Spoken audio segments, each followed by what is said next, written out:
All right. Hey, welcome to the Brian Lambert Show. And hey, let me ask you, audience, what's your biggest challenge in integrating AI into your team?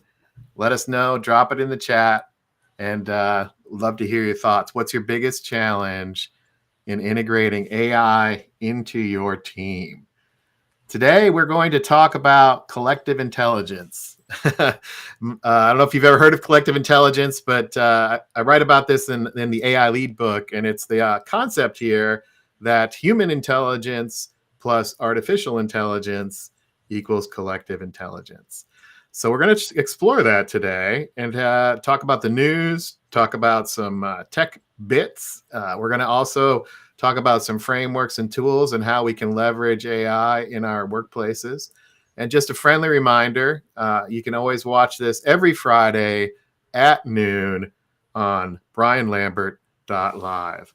So welcome, Scaler. Thanks for joining today. How are you doing? Doing very well. Happy to be here. Happy Friday. Looking forward to excited about collective intelligence. Yes, I am. We were chatting about that a little bit earlier, and it almost seems like it should be an exponential formula, right? Yeah. So yeah, AI times 2 minus HI. No, HI multiplied. That's the homework. What is the math? What's the math? Hey, so let's talk about the news first, shall we? Let's do some tech bits. What we're going to look at, some of the news that I've curated is looking at collaboration, looking at how governments or companies are thinking about implementing AI. And we're going to look at, through the news, I took the lens or the filter of where is AI being deployed, what's happening in the news, and how are humans and AI bridging this divide. So let's take a look here, and here's the news for today, for the last week or so. This is the year of the AI agent. We've talked about this on the show. That continues to push. Salesforce has Agent Force. They're spending a lot of money on it. This is the big week. The TikTok ban is in the Supreme Court. We'll see. There still hasn't been an answer on that. Actually, Scaler, maybe you can pop out and look and see if there's any recent brand new news as of the last 30 minutes on TikTok. But this is going on right now. And so if there is, let me know or drop it in the chat if you know. Let's see. We've got digital payment app regulations, the U.S. Consumer Financial Protection Bureau, basically Apple Pay, PayPal, what's going on with federal privacy and fraud laws. There's this battle brewing between government and the legal aspects of AI, and then the idea of free markets and free commerce. And, that's always been a tension point. But the U.S. approach to AI is very much hands off, and we don't like government regulation on this. Whereas in Europe, they're much more regulatory on this. Hey, Brian, looks like there's been an update on the TikTok ban. All right, hang on. Let me see if I can find a news flash. No, I can't. I don't know what it would be. Don't have if you could find that in Perplexity. Oh, yeah, good idea. I love it. All right, hang on. Let me go over there. So if you don't know what Perplexity is, let me share my screen. You probably Probably should. Perplexity is like a search engine. And let's go over here. I'm going to share my screen. And we're going to go and go to perplexity.ai to verify I'm a human. Congratulations, I'm a human. So this is a search engine, and I'm not signed in, but let's see what's happening with TikTok, shall we? And just like Google search, we're going to do it. But in Perplexity, what it does is it starts with the sources right at the top. Also, you'll see up here, updated 1 hour ago. So we've got sources like NBC News, Al Jazeera, NPR, CNN. So what Perplexity does is it looks across that and it summarizes this. So we've got the showdown taking effect. It's a law mandating the Chinese parent company ByteDance to divest. Current situation is it's going to shut down, but there's legal challenges to that. And you can see here it's got some synthesis from an AI perspective, what's happening with the ban and potential outcomes. So as January 19th approaches, which is 2 days, there's going to be a discussion. And you know what? We have an inauguration here in the U.S. on January 20th. So it'll be interesting to see because we've got two perspectives here. And actually, let's ask a follow-up. What is the perspective between Trump and Biden on TikTok?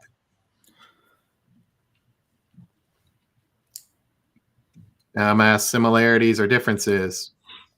So I use Perplexity as inputs, right? Like, we need to think for ourselves in the AI age.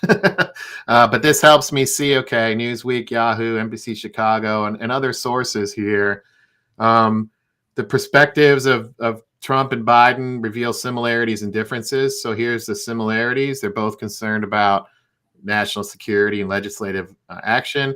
Differences, Trump's more focused on advocating from a ban to delaying it in order to negotiate.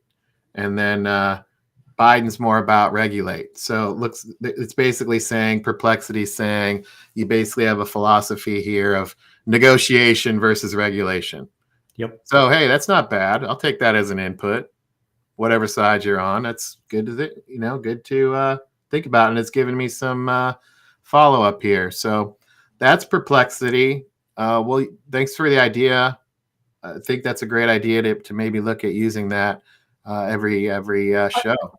Yeah, I wonder how quickly Perplexity is able to source. So at Washington, so the AP put something out, say 40 minutes ago, right? I wonder if it's just in real time. It's just if there's any delay, because it looks like, again, the Supreme Court upheld the law that would effectively ban TikTok on Sunday, siding with the government's national security concerns over the First Amendment.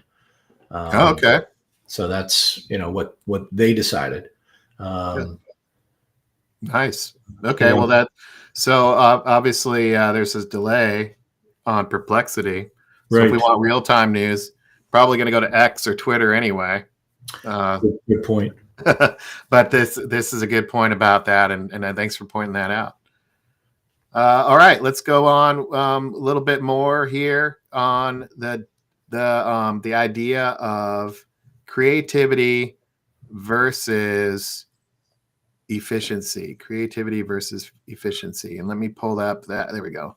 The digital dilemma for today: navigating creativity and efficiency. And I think when you look at integrating AI, there's this challenge of integrating AI seamlessly in an organization versus integrating AI, perhaps, Mark, in our daily lives, where we use AI tools to help us with news. We use AI to help us with selecting a show. We use AI maybe to look at data. We can do that individually. But what we're seeing is organizations are also looking at AI, and they're looking for ways to improve those efficiencies. And on the human side of this, there's a a bit of a concern that perhaps we become over reliant or perhaps disconnected from reality because we're relying on AI too much. And that's really the dilemma. Embrace a new technology, and then also how do you keep yourself protected? How do you maintain your humanness in that? And then also, how do you not over rely on that? I mean, as humans, we like to take the path of least resistance. What if AI is guiding us to a place that perhaps 2 years ago we wouldn't necessarily go to? And Brian, if you look at both of those, again, they don't quite have to be, it's the balance. It's not mutually exclusive, because certainly AI allows you to be significantly more creative, and obviously efficient at the same time, because what used to take 50 hours to create, now may take, 20 seconds in terms of, depending if you're creating a learning or a marketing piece or, a business plan, whatever it may be, right? Whatever type of workflow. And from an efficiency standpoint, if you're looking at it also on that side, you kind of include the human piece was, okay, that makes us more efficient, but does that mean that we need less of us to do the job because it's so efficient now? Or does, hopefully that frees us up to do other tasks that are more, more appropriate for humans to do. And then on the other side is not being necessarily a super creative person myself. How does that free people up to be even more creative in what they're doing, right? Either artistic people in the media side of things, developing content, right? What does it allow them to do now? So, yeah, these are great points, and I think when you look at the idea here of being creative and pulling together so many different inputs, it's almost like when you look at the tension between integrating AI and not being too overly reliant on it. I almost use where I go with this is like a Renaissance age analogy. If you think about Italy back in the Renaissance period, was at the crossroads of so many different things, in the spice trade, shipping routes, so many different cultures all in one spot, and they really accredit that synthesis of so many different perspectives into this boom, this Renaissance age.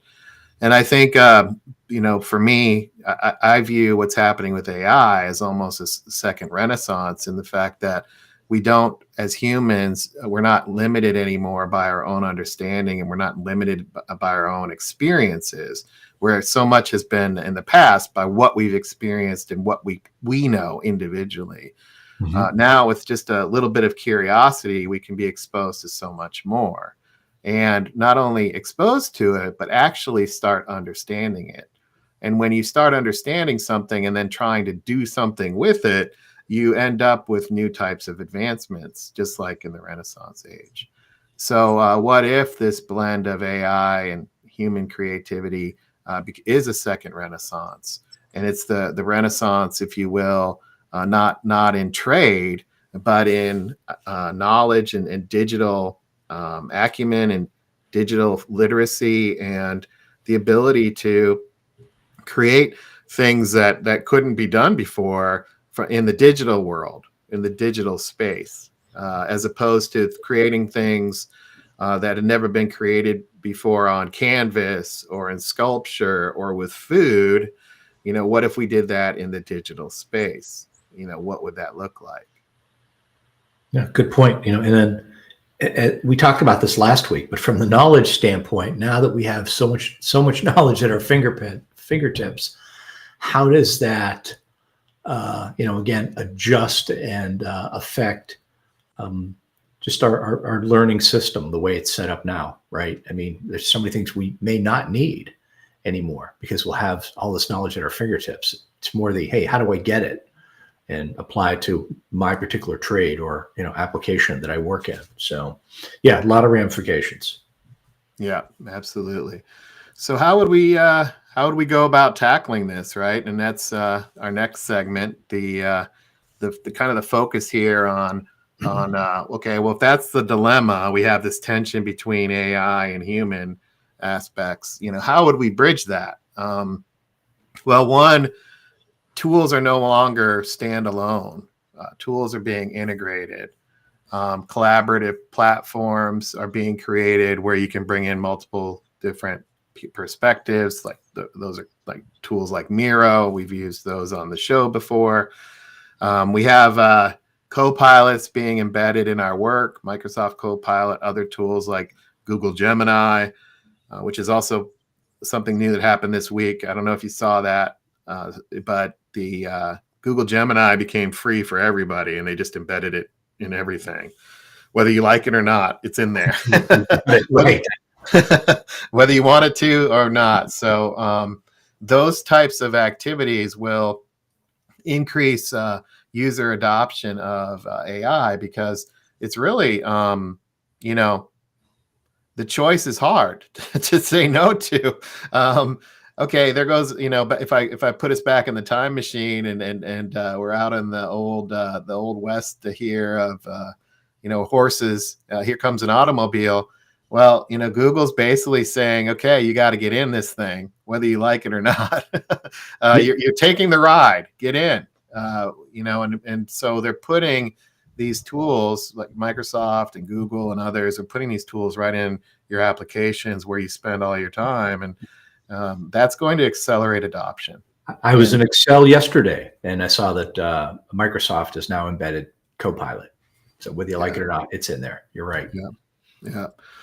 So those blending here in this acceleration of this perceived gap between human and AI, that's collapsing.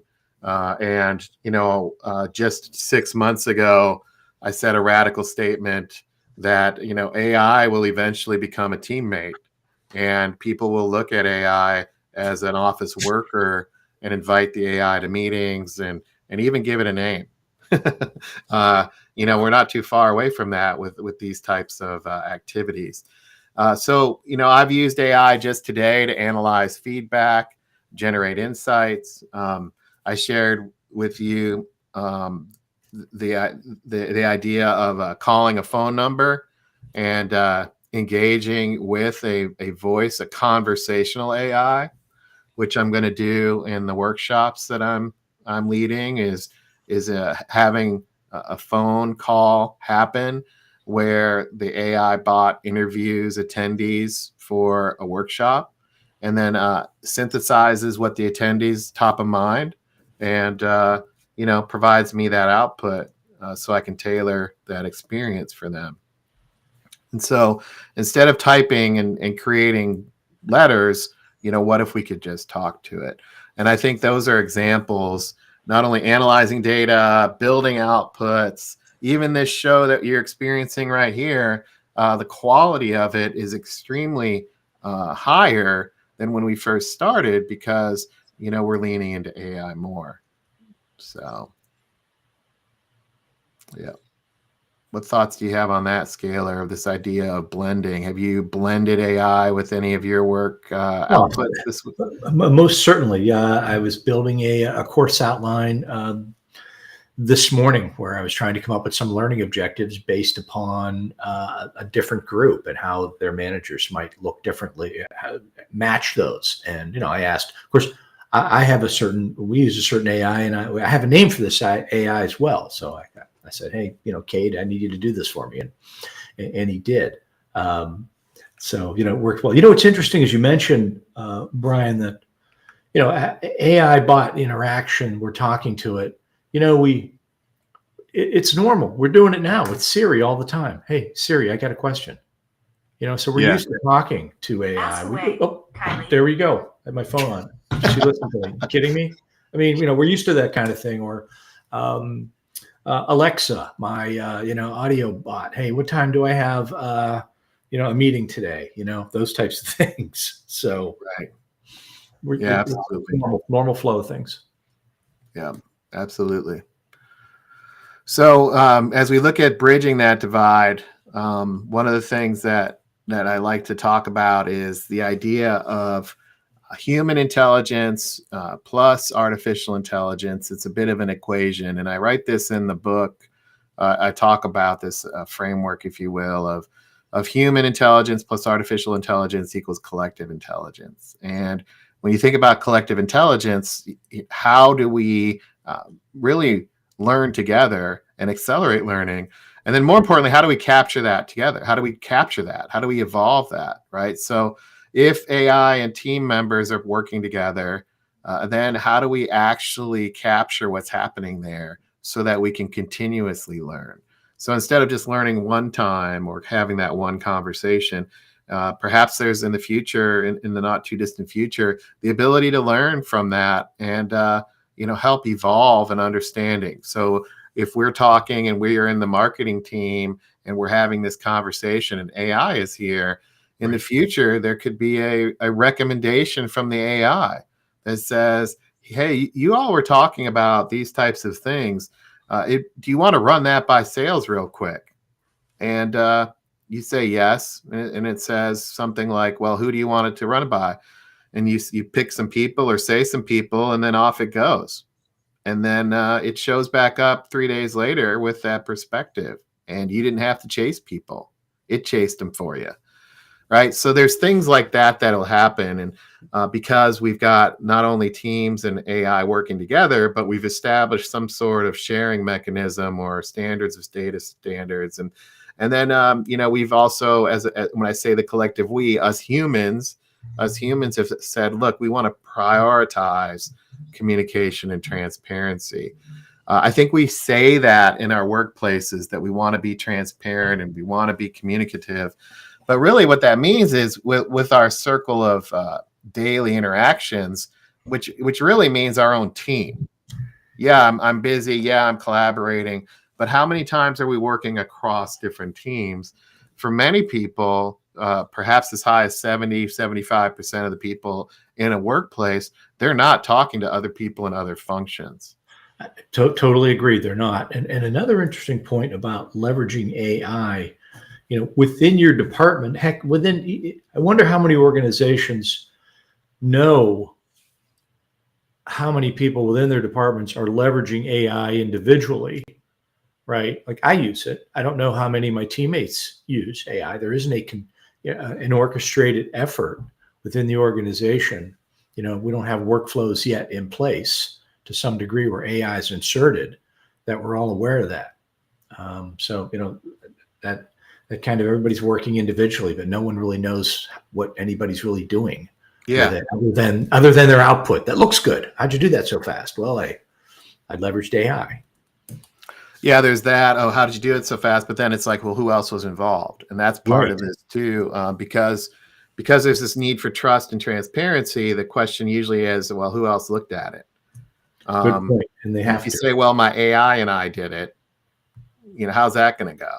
Right. Oh, really? Okay. You'd be like, yeah, hey, I went and built this in 30 minutes, my AI bot and my coworker, and here you go. Here's the answer. Most people inside the company are going to push back immensely. And that's a good point, because a lot of the sales professionals that use it, right, for their research, if they're crafting messages or whatnot, right, they're getting their information and the sources are in AI, but they're still taking it to their internal partners to kind of confirm and validate. Yeah, is this correct? Right? Does this make sense? Am I missing something? Is this data accurate? Right? So it doesn't replace it. Yeah, it allows you to work quicker, and maybe not everybody's using the same AI bot, but you're right. It does need the human element, or else you could miss something, as the disclaimer says at the bottom of most bots. Oh, right. Most chats have that disclaimer at the bottom. Yeah. Yeah, absolutely. So what do you think of these 3 levels here? First, align your team and roles. Second, share some data standards, right? So what is data being looked at by both humans and AI?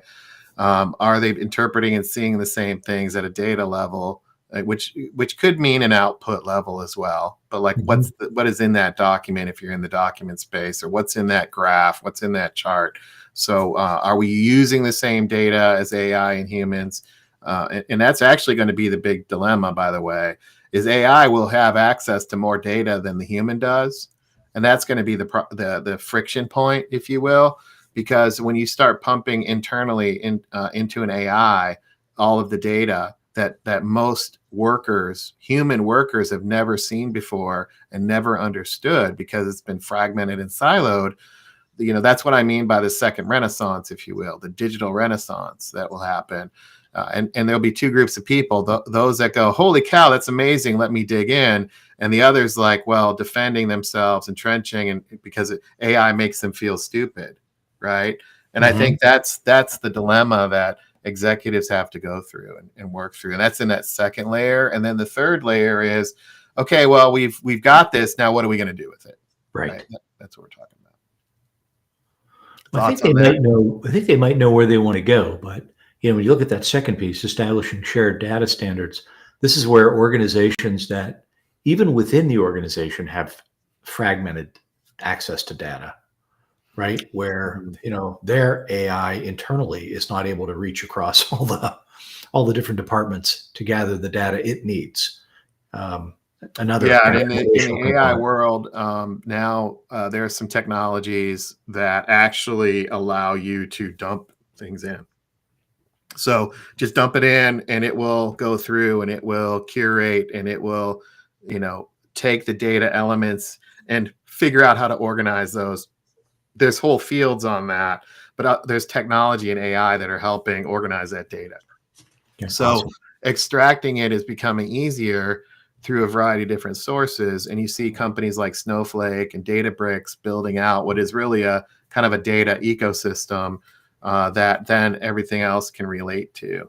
And the way that they can do that is moving out of what would be considered these legacy systems and relational databases into a space that's much more unstructured, if you will. And AI can help figure out what that structure should be, just in a nutshell. So no more excuses for siloed data.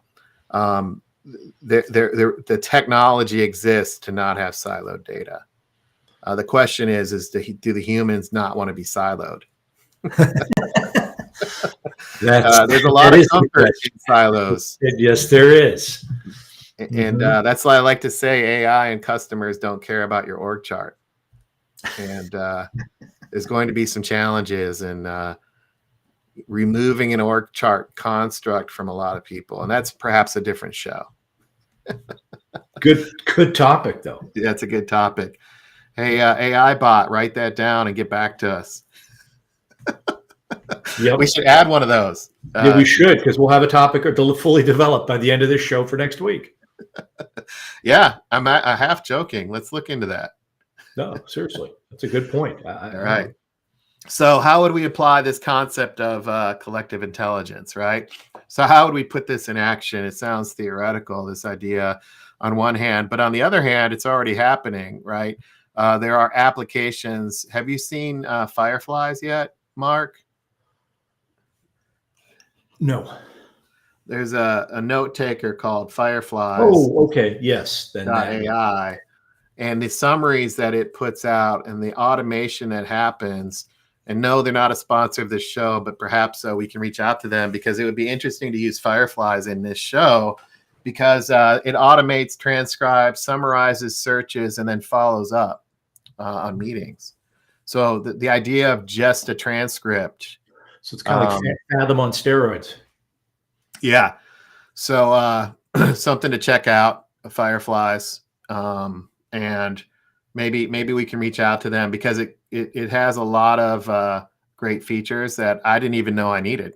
And that's the thing about this Renaissance age, is digital Renaissance, because AI can do so many things. I'm like, oh, that's really cool. I didn't even know that I needed that. I'll take it, Mm-hmm.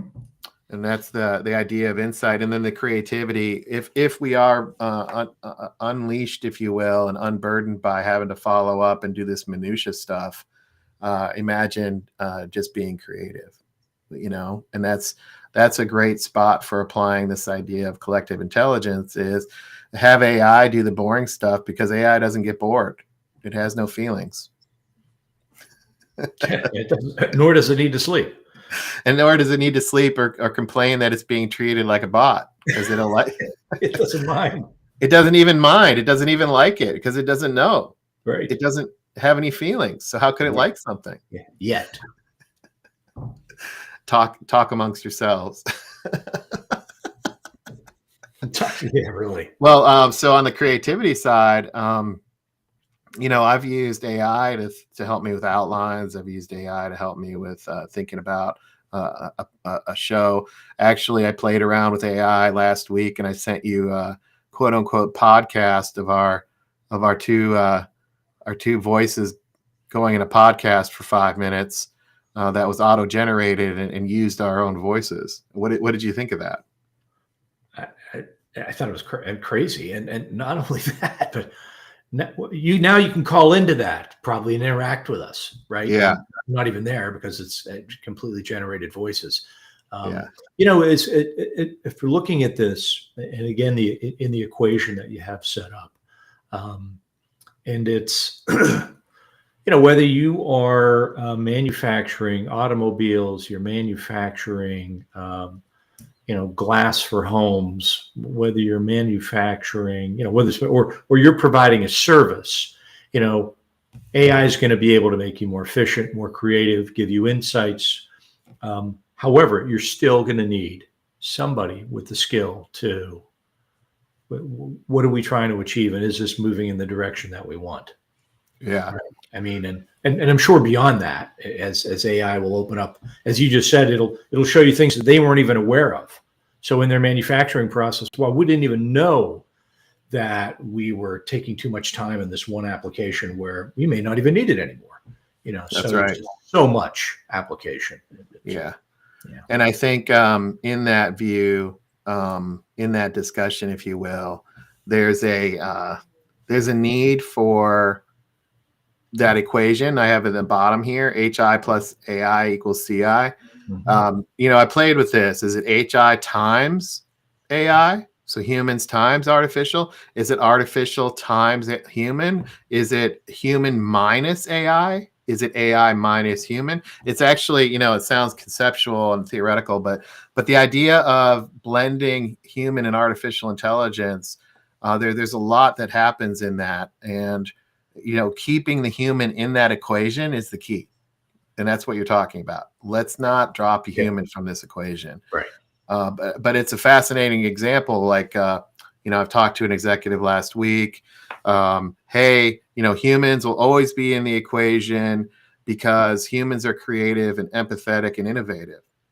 And I didn't tell him this, but, I came back to my office and I worked with these chat bots that you and I have been playing with to see if they would be and act empathetic and see if they would be and act with creativity and, see if they would listen. And actually, the bots that you and I have been playing with, Mm-hmm. they actually did a fairly good job of relating to a challenge, at least typing empathy. They don't feel the empathy, but they can type it and make it look like they did. So there's this idea that, AI is just a computer. It can't do it. Well, the perception of empathy, the perception of creativity, the perception of innovation is actually on the other side. It's on you receiving it, if you will. And from what I can tell, an AI can be empathetic, can be creative, can be innovative because I can perceive it as such. Now I'm not the most emotional person. I've been, people have told me I have one emotion. So, well, maybe two, because I can laugh. You're a monologue. So the multifaceted nature of many emotions, it might not be able to do. But for me, being a two emotion person, it did a pretty good job. Hysterical. So, that's something to think about. So that's the blueprint. That's the equation. Play around with it. Think about that as you're moving forward. And that's going to take us now to our aha moments. And let's talk about that. If you're listening on the show, thanks for tuning in. We see you, and we'd love for you to chat in the chat box if you have anything. What's your big takeaway from this conversation? What's the big aha moment? I'll start with you, Scalar. What do you think? What big ahas? Geez, the big ahas. Boy, I guess there's a couple, but the big one is again is for me, human element will I think will always be there. I think the aha is the higher up in the level of thinking or creativity needed, or depending upon what you're working towards, there'll be a greater need for the human element. And right now, much of the autonomous, boring things will be hopefully taken over by AI if they're not already. For AI in general, I love the fact that my other was AI and customers don't care about the org chart. That is just it's my other big takeaway from this. Yeah. I mean, Yeah, there's a lot to that. But if you think about data being collectively brought in to a central place, just keeping it super simple, using AI, dump it all in theory, the attribution of what data came from where can also come with it. So you can say, what are the sources of this data? And you can say, okay, what is this data? But as far as like using it, there is no org chart on that, especially if you're trying to solve a problem.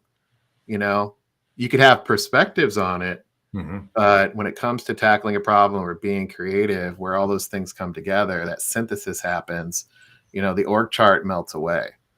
And so you start seeing, and I call it in the book, this idea of a collective, as opposed to departments and functions, which are very industrial age, right? Thank you, Frederick Taylor, for breaking work down into manageable parts. Here we are still dealing with that in today's AI age.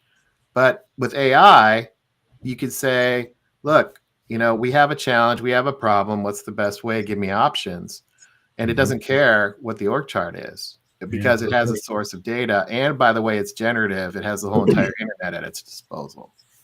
So not only your company stuff, but your internet. So that's where things are going. And that's the big aha for me is if you look at creativity, innovation, the ability to pull things together, that human synthesis and orchestration that needs to happen at the top of the pyramid, where the risk is for people is in the people who just kind of just do those things.